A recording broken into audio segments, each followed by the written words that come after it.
Rohit hair. आज हम लोग एक इंपॉर्टेंट टॉपिक को डिस्कस करेंगे, इंडेक्स ऑफ इंडस्ट्रियल प्रोडक्शन, जिसको आप आईआईपी भी बोलते हैं। जो कल ही जो है मॉस्पी जो है, मिनिस्ट्री ऑफ स्टैटिस्टिक्स प्रोग्रामिंग जो है मॉस्पी, जिसके मंत्री हैं राव इंद्रजीत सिंह,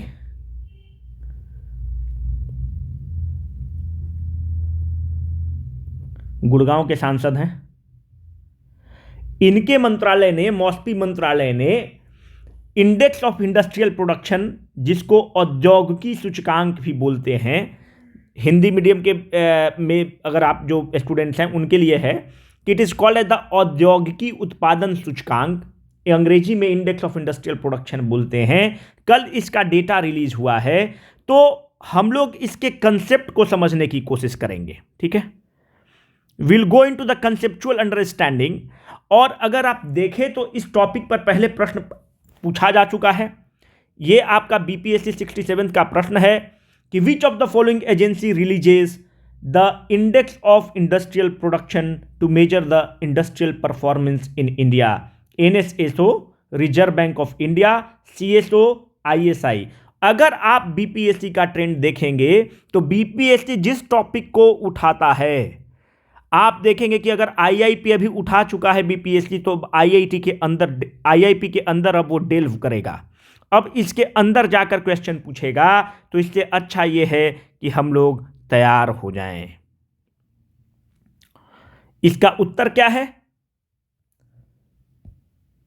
अब देखिए, इस लेक्चर को खत्म होने के पश्चात you should be in position to answer this question, which sector is having the maximum weightage in core industries mentioned in the index of industrial production? Cement industry, fertiliser, electricity, refinery या क्या? इसका आप उत्तर हमें comment box में देंगे। कुछ students ने mail किया था कि आप इकोनॉमिक्स का सीरीज लेकर आइए, तो उसी के तर्ज पर उनके डिमांड को मानते हुए हम लोग आईआईपी लेकर आ रहे हैं, क्योंकि अभी ये न्यूज़ में रहा है। अगर आप किसी टॉपिक पर वीडियो बनवाना चाहते हैं, किसी टॉपिक पर अगर आपका कंसेप्ट आपको लगता है कि और इस पर वर्क करने की ज़रूरत है, feel free to mail us और फील फ्री टू कमेंट।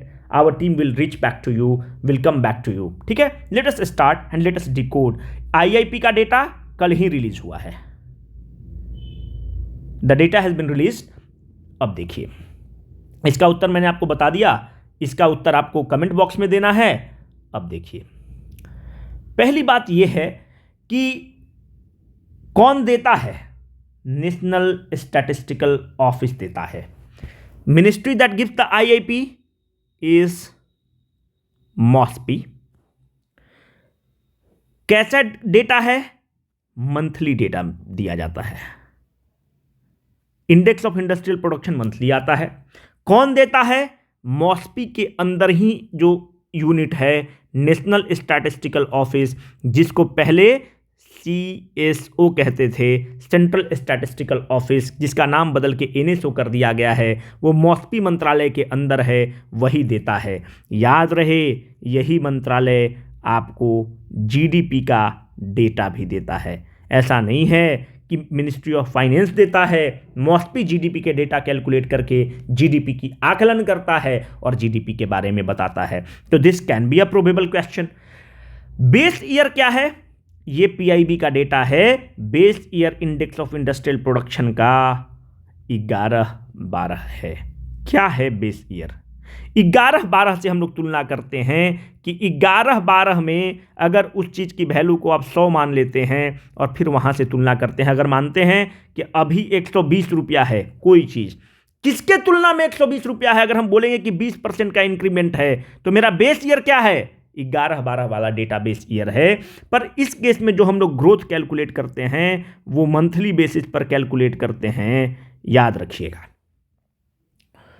अब प्रश्न उठता है कि what is index of industrial production? The index of industrial production indicate measures the change in the volume of the production of industrial products. Mind you, industrial products during a given period It is compiled and published monthly by NSO, MOSPI, Ministry of Statistical Program and Implementation. अभी जो मैंने आपको बताया, you must be lacking the feel. ये तो definition है और definition तो देना पड़ेगा, आपको फील नहीं आ रहा होगा. फील के लिए अगले स्लाइड में हम लोग देख लेते हैं. फील तो लेना है, क्योंकि जब तक फील नहीं लेंगे तो कुछ मजा ही नहीं है. देखिए, components of index of industrial production क्या है, और ये सब चीज़ें फील से ज़्यादा इंपॉर्टेंट हैं. फील वाला जो सेगमेंट है आपको मेंस में काम देगा. ये सब जो डेटा हैं ये प्रीलिम्स में काम देंगे. देखिए, टोटल 865 आइटम्स इसमें लिए जाते हैं तकरीबन. उस 865 आइटम्स को 407 सब कैटेगरी में क्लब कर दिया जाता है. मतलब कहने का मतलब है ABCD है. अब इसको हमने कैलकुलेट, एक ग्रुप बना दिया ABC का, एक बना दिया DEF का. तो इस तरह से 407 सब ग्रुप भी बना देते हैं. ये सब इंपॉर्टेंट बिल्कुल भी नहीं है. अगर आप ब्रॉडर कैटेगरी में 865 आइटम को आप कैटेगराइज करते हैं, तो ब्रॉडर कैटेगरी में आप देखते हैं कि एक सेगमेंट हो जाएगा मैन्युफैक्चरिंग का, दूसरा हो जाएगा माइनिंग का, और तीसरा हो जाएगा इलेक्ट्रिसिटी का. पूरे आइटम्स को आप इन 3 कैटेगरी में डिवाइड कर सकते हैं. अब इस कैटेगरी से होने से क्या होता है, आप देखते हैं कि जो मैन्युफैक्चरिंग वाले आइटम हैं उनका वेट 77.63% है. माइनिंग वाले का अगर आप देखते हैं तो तकरीबन 15% है. अगर आप इलेक्ट्रिसिटी का देखते हैं तो तकरीबन 8% है. एग्जैक्ट डेटा मत रिमेंबर करिए. ये 77% के आसपास, 15%, और इसको इतना वेट असाइंड है. And this becomes a very important question for your prelims कि सबसे ज़्यादा किसको असाइंड है. मोर देन 3/4 जो वेट है वो मैन्युफैक्चरिंग के आइटम्स को एलोकेटेड है. अब देखिए, हमने क्या कहा कि इंडेक्स ऑफ इंडस्ट्रियल प्रोडक्शन बाद में मैं आपको बताऊंगा कि tells about the health of the economy. क्यों? अगर हेल्थ में भी क्या, manufacturing health of the economy. क्यों? 3/4 तो वेट जो आइटम्स हैं वो मैन्युफैक्चरिंग वाले आइटम्स हैं. तो हमारे अर्थव्यवस्था के मैन्युफैक्चरिंग हेल्थ के बारे में इंडेक्स ऑफ इंडस्ट्रियल प्रोडक्शन ज्यादा अच्छे से बताता है. कैसे, आगे देखते हैं. 2 पे माइनिंग रहेगा, 3 पे इलेक्ट्रिसिटी रहेगा. अब इस सब आइटम को हमने फिर सब कैटेगरी में डिवाइड कर दिया. जो 800 के आसपास आइटम है, 865 या 800 के आसपास आइटम, वो डेटा बिल्कुल इंपॉर्टेंट नहीं है, बेकार डेटा है. आपके लिए डेटा जो इंपॉर्टेंट है वो ये 3 डेटा इंपॉर्टेंट है. मैन्युफैक्चरिंग वाला, माइनिंग वाला, ओवरबर्डन नहीं करना है 8% वाला. अब देखिए, दूसरा है कोर इंडस्ट्री. जो जितने डेटा है ना, आपने क्या किया कि आप देखते हैं कि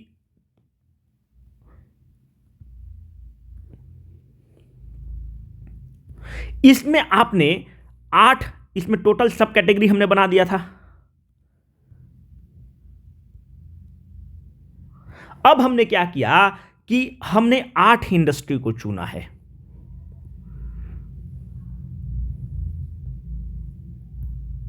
हमने 8 इंडस्ट्रीज को चुना है.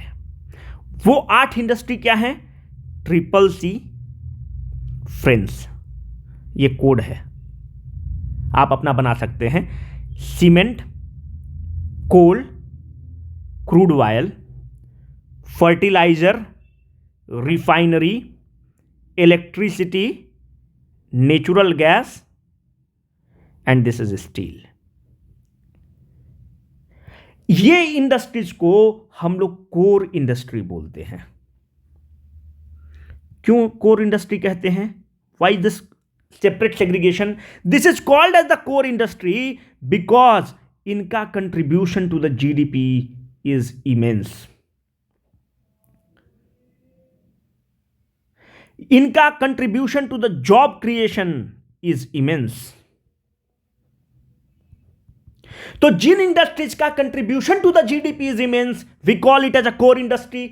Which has a large contribution in the job creation, we call it as a core industry. There are 8 core industries and the total weight which has been assigned to this core industry is 40.27%. कहने का मतलब है तकरीबन 40% जो है wait ये 8 industries को occupied है. अब आपके जहन में आएगा कि और भी तो इंडस्ट्रीज हैं, जैसे एल्युमिनियम भी तो एक इंडस्ट्री है.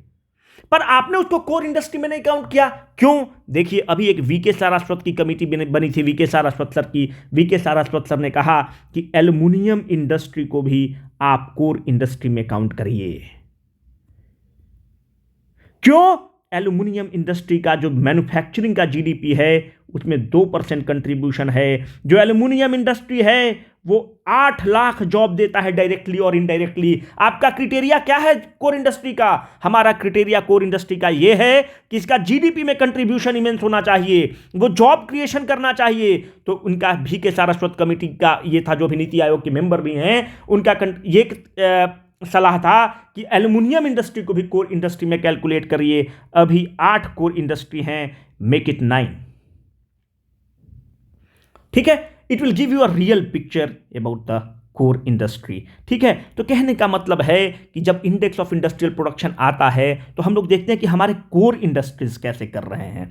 कोर इंडस्ट्रीज देखिए, उसमें तो 865 आइटम हैं, तो वो सबको रीड करना उतना मजा नहीं देगा and it is a very time consuming. तो लोग क्या करते हैं, अर्थशास्त्री लोग क्या करते हैं, वो कोर इंडस्ट्रीज का हेल्थ को देखते हैं कि कोल सेक्टर कैसा किया, क्रूड ऑयल कैसा किया, रिफाइनरी कैसा किया, फर्टिलाइजर कैसा किया, इलेक्ट्रिसिटी कैसा किया। अगर ये अच्छा कर रहे हैं तो ये हमारे कोर इंडस्ट्रीज हैं, हमारा इकोनॉमी का हेल्थ अच्छा है।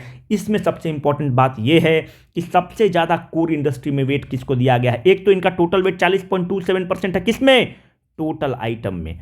टोटल आइटम में 40% वेट कोर इंडस्ट्री का है। अब देखिए, कोर इंडस्ट्री में सबसे ज्यादा वेट किसको है? Refinery product. This is very important, refinery product. 2 number पे कौन है?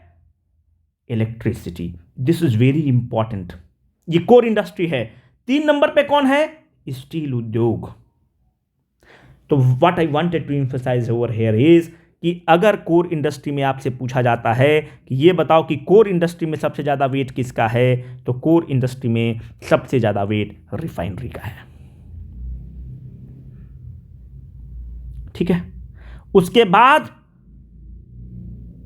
इलेक्ट्रिसिटी का है।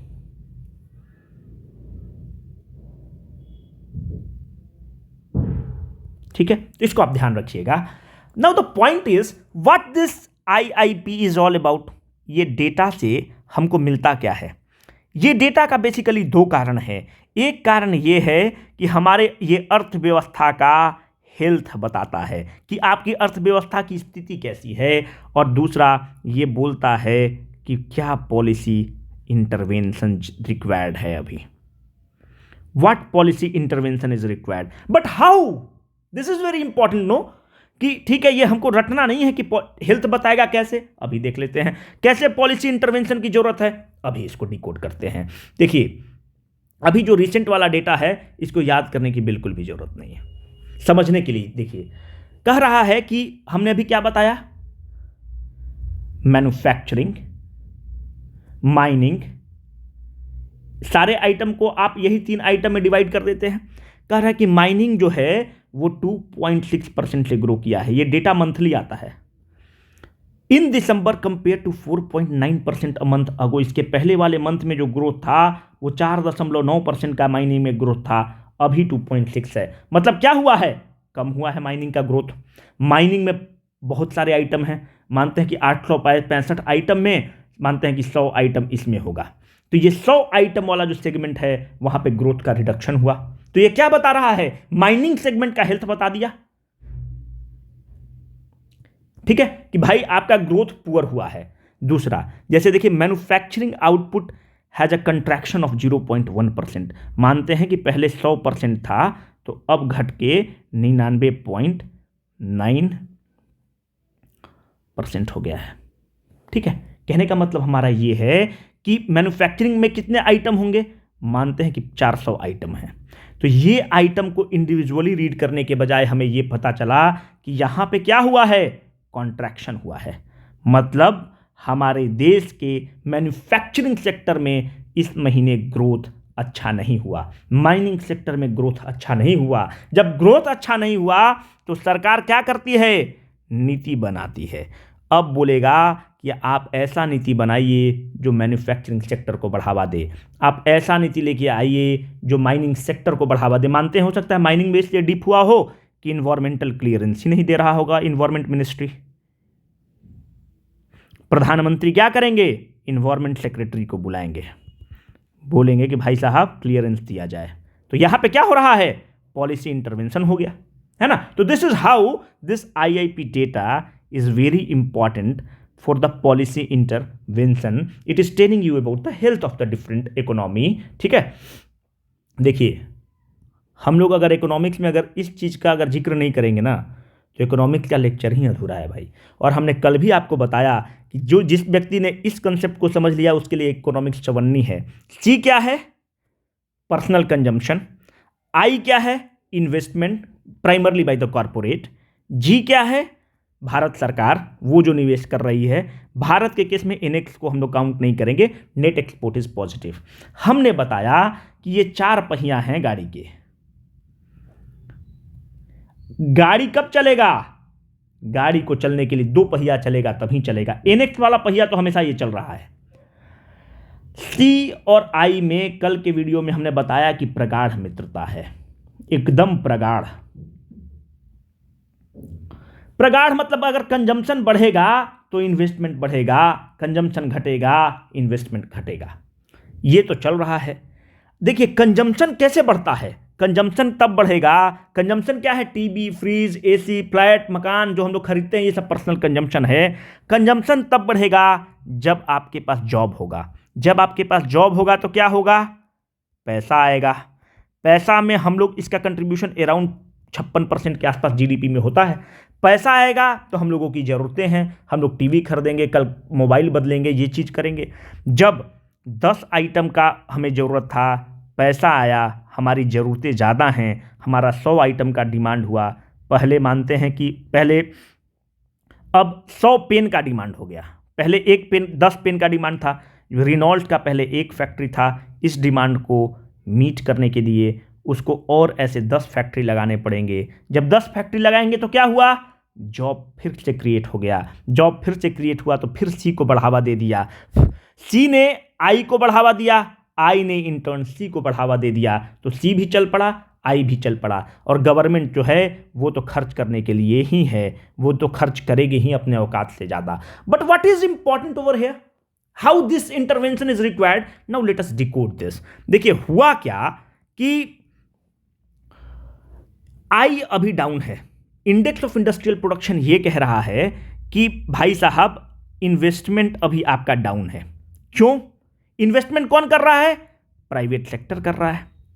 इन्वेस्टमेंट कैसे डाउन है, क्यों, क्योंकि आपका मैन्युफैक्चरिंग डाउन चल रहा है। अगर आप देखिए कि मैन्युफैक्चरिंग का कॉन्ट्रैक्शन हुआ है, मैन्युफैक्चरिंग का कॉन्ट्रैक्शन हो गया है, इसका मतलब कि भाई साहब ये जो इन्वेस्टमेंट है ये आपका डाउन चल रहा है।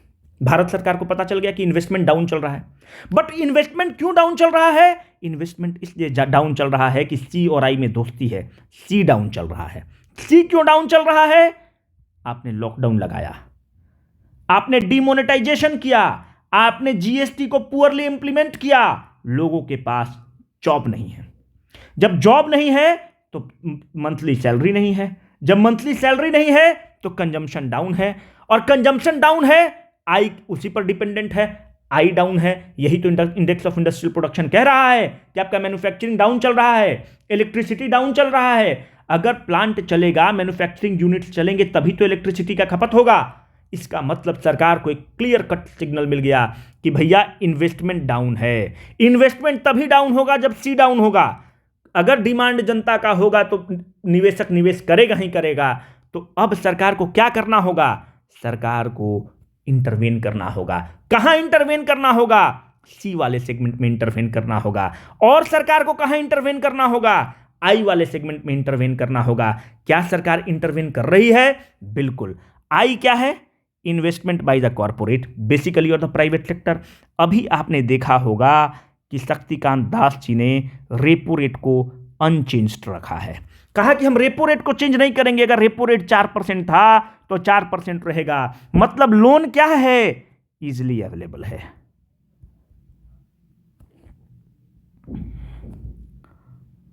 रेपो रेट कम मतलब लोन इजिली अवेलेबल है। तो हमने, सरकार ने क्या किया पॉलिसी इंटरवेंशन में, आई को बढ़ावा दिया, इन्वेस्टमेंट को कह रहा है कि आपको सस्ता लोन अवेलेबल है। मानते हैं कि पहले 5% पे लोन अवेलेबल है, अभी लोन आपको 4% पर अवेलेबल है, तो लोन लीजिए और निवेश करिए।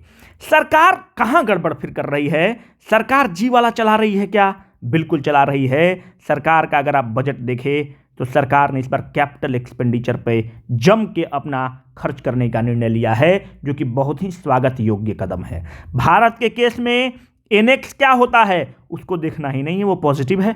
तो 2 पहिया तो चल रहा है, पर गाड़ी तेज तो और चलेगी जब चारों पहिया चले। आई के केस में क्या किया सरकार? बोला रेपो रेट के साथ मत छेड़छाड़ करिए, रेपो रेट को कम ही रहने दीजिए, कोई दिक्कत नहीं है। अब प्रश्न ये उठता है कि सरकार को क्या करना होगा। आप कितना भी रेपो रेट, यहां पे आप 2% भी रेपो रेट कर दीजिए ना, निवेशक निवेश नहीं करेगा जब तक उसको डिमांड नहीं है। डिमांड तो आपको क्रिएट करना पड़ेगा। और सरकार, कुछ अर्थशास्त्रियों का यह मानना है कि सरकार यहां पर मार खा गई। सरकार डिमांड को नहीं क्रिएट कर पा रही है, सरकार जॉब नहीं दे पा रही है। कैसे? अगर आप देखें तो हिंदुस्तान यूनिलीवर के जो चीफ हैं, उन्होंने कहा कि need MNREGA like a scheme for the urban poor.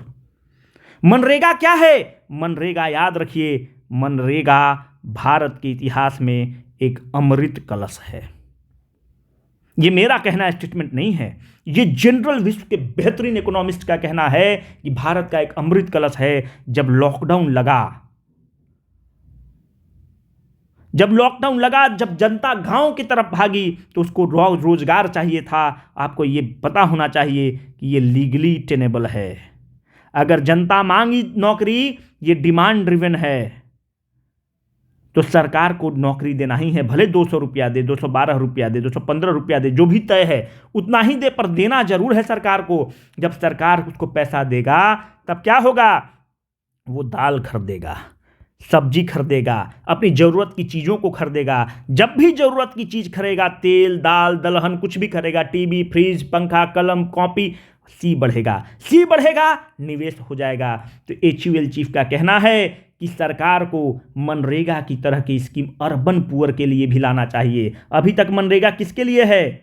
ये ग्रामीण पुअर के लिए है। कहने का मतलब है कि हम इन्वेस्टमेंट करने के लिए तैयार हैं, तुम तभी करो जब सी को बढ़ावा मिलेगा, और सी के बढ़ावा के लिए आप लेकर आइए। सरकार कहां गलत कर रही है? अगर आप सरकार का स्कीम देखेंगे तो इस बार जो मनरेगा का बजट है, इस पर तो एक बहुत बड़ा टॉपिक है। मनरेगा का जो बजट है सरकार ने बढ़ाया नहीं है, अनचेंज्ड है। इट इज अराउंड 68,000 करोड़ रुपया। फिगर कैन बी 68 से 70,000 करोड़ रुपया के आसपास है, if I remember it correctly. तो 68,000 करोड़ रुपया ही है। इस समय कुछ लोगों का कहना था कि इसको 1 लाख करोड़ बढ़ा देना चाहिए था। मनरेगा में आप केवल जॉब थोड़ी देते हैं, आप एक ड्यूरेबल एसेट भी क्रिएट करते हैं। आप अच्छे से इंप्लीमेंट करते और यहां पर आप सी को बढ़ा सकते थे। याद रखिए कि जितने भी कंपनी, जो लिस्टेड कंपनी हैं इंडिया में, वो कितने जॉब क्रिएट करते हैं? 7 मिलियन जॉब्स। 1 मिलियन मतलब कितना होता है? 10 लाख, मतलब 70 लाख जॉब क्रिएट करते हैं लिस्टेड कंपनी। मनरेगा कितना क्रिएट करता है जॉब? 110 मिलियन। 110 मिलियन लोगों के पास पैसा जाता। जब उनके पास पैसा जाएगा तो क्या करेंगे? वो डिमांड क्रिएट करेंगे। जब डिमांड क्रिएट करेंगे तो मतलब सी बढ़ेगा तो बाय डिफॉल्ट आई बढ़ जाएगा। और गवर्नमेंट तो खर्च कर ही रही है, इनेक्स तो अपना पॉजिटिव है ही, अर्थव्यवस्था दौड़ पड़ेगा। ठीक है, तो IIP क्या बता रहा है? आई के बारे में बताया कि भैया आई तुम्हारा डाउन चल रहा है, यहां पर इंटरवीन करो। सरकार एक जगह मात खा रही है, सी को नहीं क्रिएट कर पा रही है, तो सरकार उस तरह से पॉलिसी लेकर आएगी। ठीक है, तो हमको लगता है कि जो IIP के बारे में जितने भी कॉन्सेप्ट्स हैं हम लोगों ने उसको डिकोड किया है। अगर आपको पसंद आया होगा तो कमेंट बॉक्स में कमेंट करें, अगर कोई डाउट है तो कमेंट बॉक्स में कमेंट करें या हमें मेल करें। ठीक है, धन्यवाद।